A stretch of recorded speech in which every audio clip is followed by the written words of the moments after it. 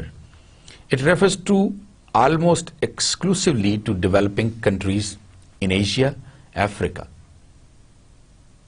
Africa.